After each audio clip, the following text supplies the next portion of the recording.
Hey guys, for today's 95th flavor, we're going to be reading the Slenderman short story, Chapter 1 of Slenderman by Neko Kitty Cat on Wattpad. I once lived a normal life. I was a groundskeeper at a local cemetery. It wasn't the best job, but hey, it paid the bills. I lived alone in an apartment complex that stood about a mile from the cemetery in which I worked. I would spend my time writing short stories about my boring life and the days I spent at the cemetery. When I worked, it was usually during the afternoon into twilight hours. I never would have worked at night. That place is creepy as it is. Thank you very much. I stayed far away from it during the night. It was always the same routine. Show up at the cemetery, gather my tools, and go out to pick up trash and tidy up gravestones until it started to get dark. And go home and do whatever. Nothing special. This routine continued for about a year. Ever since the day I got the job. Not once did I ever run into anything spooky like you'd see in a cheesy horror movie. There were never any black cats or curses, and certainly no zombies crawling out of the ground to eat my brains. However, there was a day that would change my life forever. The day I saw him, or rather, it. The day I saw the Slenderman. It started off like any other day. I walked to the cemetery, got my tools, and headed out to pick up the trash. But something felt different that day. It was hard to explain, but it felt as though I was being watched. I would constantly look around, nervously, only to find that there was nothing around. The only sounds I heard were birds chirping in the trees and the occasional car that passed. So I spent the entire day on edge, something in the back of my mind telling me that there was something else in that cemetery. At the end of my shift, as I headed back to put my tools for the night, I noticed that the birds were gone and there were no cars passing by anymore. Everything was eerily quiet. Just then, I saw what appeared to be a man standing about 100 feet from me. From what I could see, he was abnormally tall and wore a black suit jacket, with a white shirt and black tie. Because it was beginning to get dark, I couldn't see his face very well, so I couldn't tell if he was anyone familiar. I called out to him, but he didn't move. He just stood there like a statue. I began to walk towards him, accidentally dropping my tools along the way. I bent down to pick them up, and when I looked to where the man was, he was gone. There was no sign of him anywhere. I scratched my head and shook it off, thinking I was just seeing things because I was overworked. I put my tools away and headed home, but I walked a little quicker than usual. I was a little nervous, and questions filled my head. Who was that man? Why did he just stand there? How did he disappear so quickly? Was he real or just a figment of my imagination? That night, I barely slept at all. It was all my thoughts that caused my insomnia. The next day at the cemetery, I was even more tense. I felt like a leaf were to fall on my head. I'd scream in terror. Unfortunately for me, the more tense I got, the more distracted I got from my work. Soon enough, my boss, Jeff, that might be Jeff the Killer, came out to talk to me. Jeff was a good guy. He and my father went way back, and he was the one who gave me the job as the groundskeeper in the first place. He and I were good friends, and he knew that I wasn't acting myself that day. Drew, what's the matter? He asked. You seem a little off today. Something wrong? I don't want to sound like a crazy person, but I knew I could never lie to Jeff. So I told him the truth. I saw something yesterday, Jeff. It was a man in a suit that just was standing in the cemetery. He didn't do anything, and then he just disappeared out of nowhere. It kind of freaked me out. Jeff looked at me like I was crazy. Wait, what did you say this man looked like? I was surprised that he actually believed my story somewhat. He was really tall with a nice suit on. It was too dark so I couldn't see his face. Jeff rubbed his head and sighed. I don't believe it. I rolled my eyes, thinking he was talking about my story. But then he continued. I didn't think the legends were true, but what you've explained to me, Drew, verifies that maybe the Slender Man does exist. Now, I was the one that was confused. Slender Man? What's a Slender Man? I'm not the one you should be asking these questions, Steve. I only know a little bit about him, but I have a friend, James. He knows everything there is to know about the Slender Man. He took out a piece of paper and a pencil, and scribbled something down, handing it to me. This is where he lives. I'll give him a call and tell him what you saw, and that you're coming to learn more about the Slender Man. Any questions you may have, he'll answer them. I still thought the idea was a little crazy, but I wanted to know what this Slender Man was exactly. That night, I did as Jeff suggested, and paid a visit to my friend, James. As I entered his house, I saw he was already seated at the table, with pictures scattered all around. When I walked through the door, James greeted me with a smile. "Ah, Drew, Jeff told me you were coming. Please, take a seat." I put a chair to the table and began to observe some of the pictures he had laid out. "Jeff told me that you think you saw the Slender Man and that you want more info on him. Well, you've come to the right place." I nodded, and he began to tell me everything he knew. "One thing you should know about the Slender Man. He is not human," James began. "We don't know what he is exactly, but we know for sure he isn't human. People who have seen him describe him just as you saw. But he is sometimes seen with black tentacles emerge from his back. He is a fearsome creature and murders most likely for the sake of fun. Now, let me give you a little backstory on the Slender Man.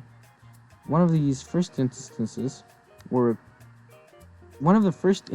of him was recorded back in the mid-1500s in Germany. A woodcut artist by the name of Hans Frankenberg created a piece that displayed a creature that looks not unlike the Slender Man, discovered in Halsberg Castle in 1883. Here's what it looked like. He slid one of the pictures over to me that depicted a knight dueling with a strange humanoid creature with multiple arms and legs. James continued. Now, Frankenberg was known for his realistic depiction of human anatomy, but as you can see in that work, the character on the right has multiple arms, an oddly shaped face, etc. This work differs greatly from all of his other works. I was intrigued at the amount of knowledge that James had, but he wasn't quite finished. He slid another picture over to me. This one showed several children frolicking on a playground. Nothing out of the ordinary, except for the fact that a man that looked exactly like the one I saw in the cemetery was standing ominously in the background. Looking at that picture caused chills to race down my spine. Now, this is the first recorded photograph of the Slender Man. You can see him in the background. According to records, every single child in that photograph disappeared shortly after it was taken. They obviously haven't been seen since. I was astonished.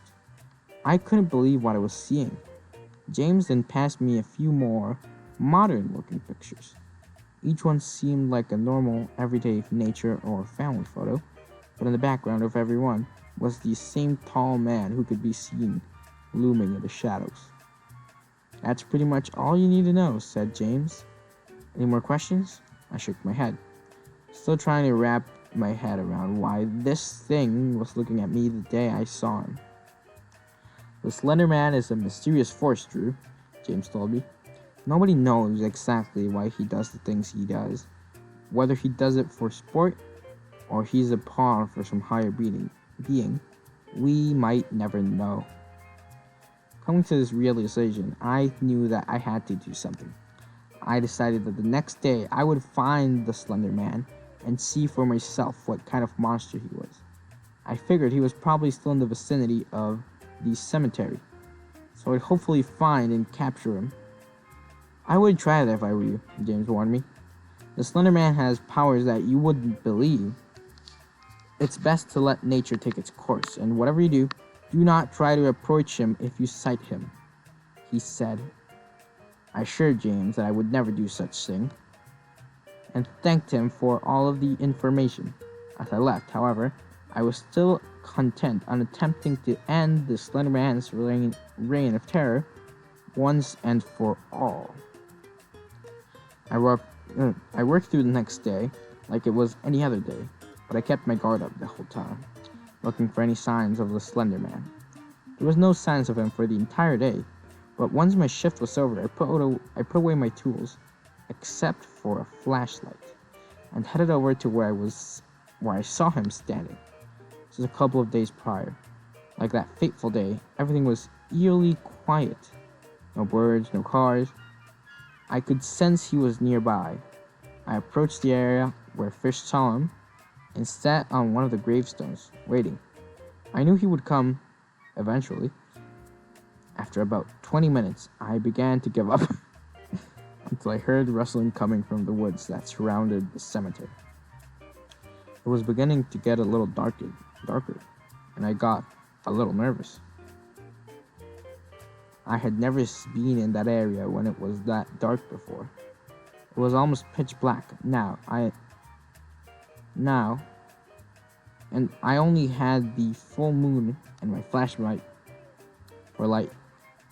I gathered up some confidence and walked into the woods, my flashlight shining through the darkness.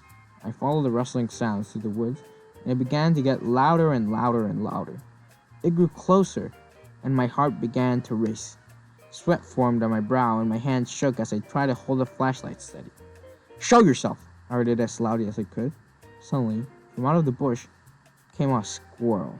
I let out a deep sigh of relief as the squirrel just stared at me for a few seconds. Then it took off, running away from me. I thought nothing of it. It was a squirrel, after all. They're usually afraid of their own shadow. I turned around, and guess what? And it felt like I walked into a brick wall. I fell hard to the ground and dropped my flashlight.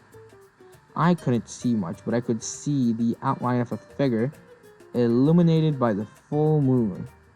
I stumbled around like a madman, grabbing for the flashlight. I found it, and it shined at the figure. I started at its legs, and it moved the light up to its body. When I hit its torso, I saw it was wearing a suit and tie. I swear, I felt my heart stop for a moment. I shined the light up at its face and gasped in horror at what I saw. This creature had no face. It looked like an empty canvas, no hair, no nothing, just a pale white head, looking down at me as if it knew I was there. He must have been at least 9 or 10 feet tall. I stumbled to my feet, and I felt 2 hands grasp my neck. I began to panic as my heart raced faster and faster, my breathing getting heavy. The creature pulled me closer and raised me up so my head was level with his. I stared into where his face should have been, and he tilted his head as if he were observing me. I could barely breathe, and as his grasp grew tighter around my neck, I struggled furiously, and suddenly several black tentacles emerged from the creature's back. I knew this was the end. I was about to become another victim of the Slender Man. He raised one of his tentacles. I braced myself for the end. However, I heard a faint bark of dogs, and a few men calling my name. The creature turned its head towards the noise and then back to me. He took the raised tentacle and wrapped it around my forearm. A burning pain shot through my entire arm, and I winced in pain. If that thing's hand wouldn't be cutting off my air supply, I would have screamed bloody murder. The pain was unlike anything I had ever experienced. The creature dropped me to the ground, stood above me for a few seconds. I looked up to it, and I swear he nodded to me before fading into the surrounding darkness. I grasped for breath as the men found me. Jeff was with them. "Drew, what the hell happened here? We heard you yelling, so we came to find out what was wrong."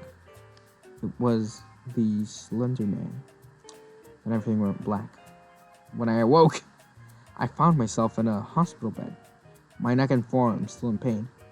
Once I regained complete consciousness, I looked at my forearm and saw that there was a black mark where the Slender Man had wrapped his tentacle around me. I stared at it for a few minutes, trying to contemplate why it had spared my life and left me just with a black mark. Before I had a chance to think anymore, Jeff and James came into my room, Jeff carrying my laptop. "How are you feeling, Drew?" Jeff asked me. "Still in a little bit of pain," I replied. "The doctors say I should be out in a couple of days, maybe in tomorrow." "I warned you not to approach him." James shook his head as I figured he would be a little upset with me. "I know. I really wish I had listened to you." I apologized. He put his hand on my shoulder in comfort. "It's all right. I know how you feel. You wanted to get an up-close and personal view of the Slenderman. I mean, who wouldn't? I'm just surprised he let you live." I was just as surprised. Had it not been for the man calling my name, I probably wouldn't have gotten so lucky. Soon later, Jeff handed me my laptop. "Why'd you bring this?" I asked him. "Because you need to tell me your story," he replied. "Story about how you survived and met the Slender Man. I'm sure a lot of people are going to want to hear about it." "Who's to say anyone will believe it?" I asked skeptically. James smiled and put his hand on my shoulder. "Drew, for every skeptic, there's a believer. I'm sure someone out there will believe it. Hell, maybe there's someone who had an experience just like yours. Now get some rest before you start writing. You need it." The two started to walk away until I called them. "Hey guys, why do you think you left me with this?" I showed them the black mark on my arm, and James rubbed his chin. "No idea. I've never heard of any reported cases of that happening. Maybe since you were lucky enough to survive him, he gave it to you as something to remember him by." He smiled, and then the two walked out of my room. I chuckled to myself at the idea, but then I realized maybe that wasn't a crazy idea after all. I opened my laptop and began writing this story. My story. The story of my experience with the Slender Man. If I learned anything from that ordeal, it's that we may never know who or what the Slender Man is, and where he's going to show up next. But I give you this warning to you. Dear reader, beware of the Slender Man, for the Slender Man watches. Incredible! 10 out of 10. Thank you, Neko Kitty Cat, for making the story. That was awesome. Something horrible happened today. Oh my god, 17 fucking minutes. Oh my god.